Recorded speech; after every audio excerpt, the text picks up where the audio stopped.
Zut.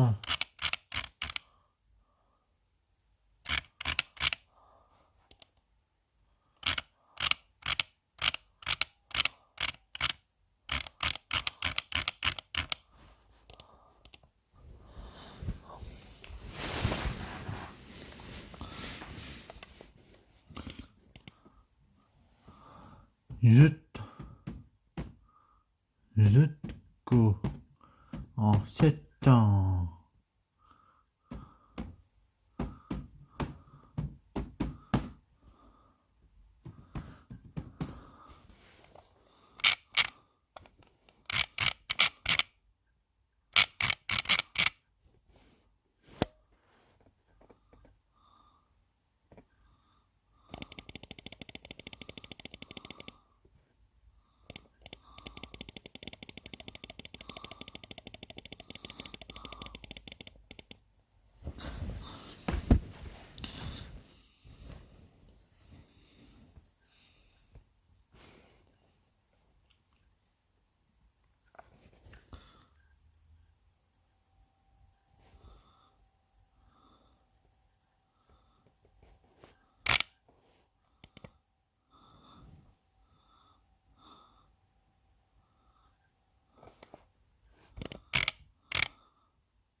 Madame, Messieurs, bonsoir, bienvenue à Thury Harcourt en direct du site du Traspi pour votre édition du 19-20 en Basse-Normandie.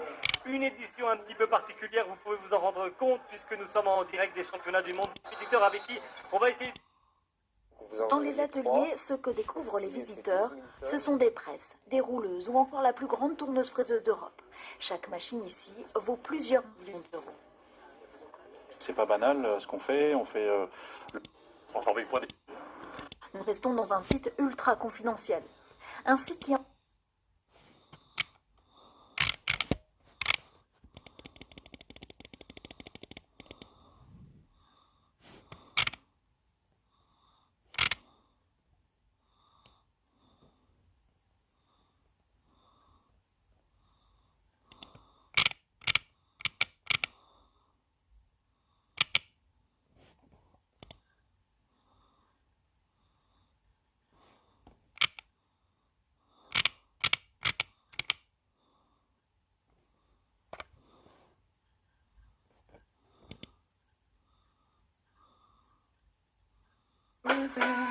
Une Anglaise sur un arbre perché parle de curiosité. C'est en Dordogne que Rip Hopkins est allé la dénicher.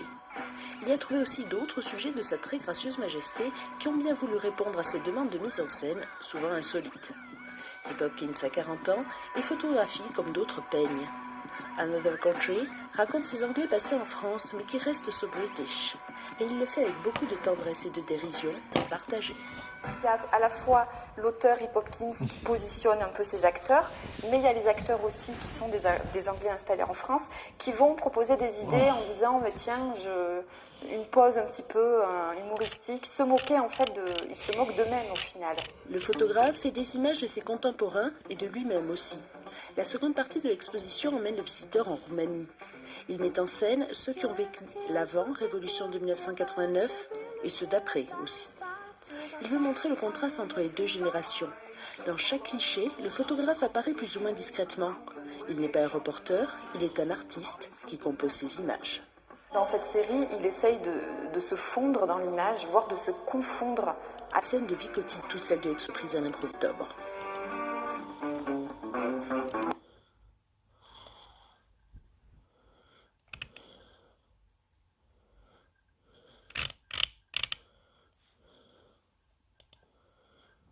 formule 2, formule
Tout le monde dort. Hein.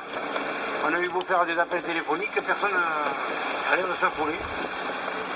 Les terrains sont pendus, les cours aussi, le long du voyage. Épisode Sevenol. Ceux qui ont connu septembre 2002 comprennent septembre 2014. Ceux qui n'ont pas connu ont compris. Vendredi 19 septembre 2014. Le Gard est placé en vigilance orange, orage inondation par Météo France pour la énième fois.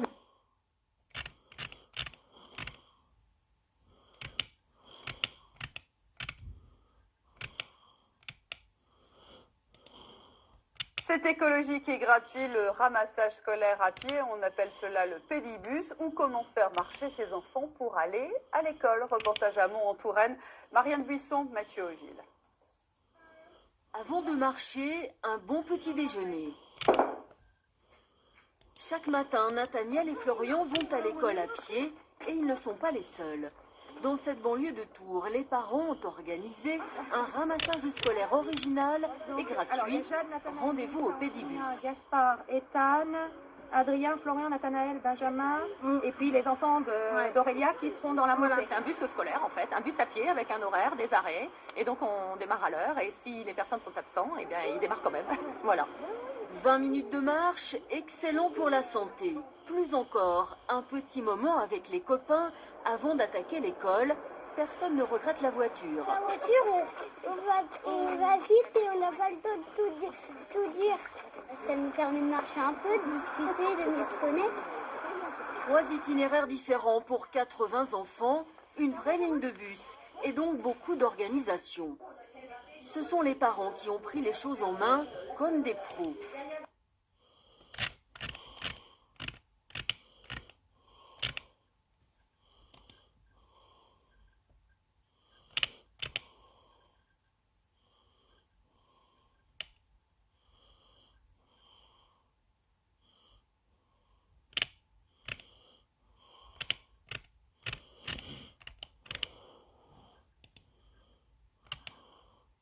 Regardez bien cet appartement booking.com, avec sa situation idéale dans la vieille ville et son lave-linge.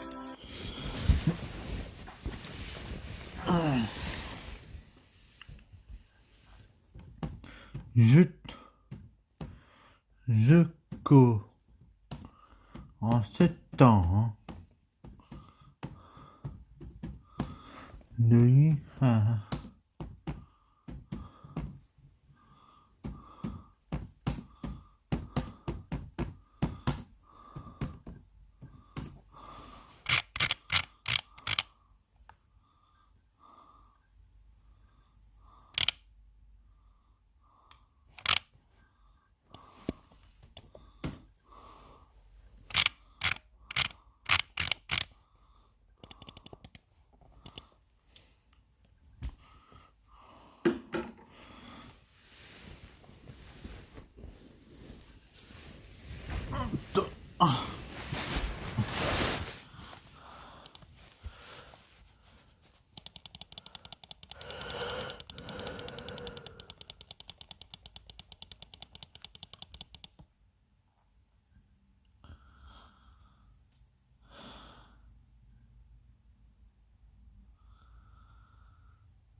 Anita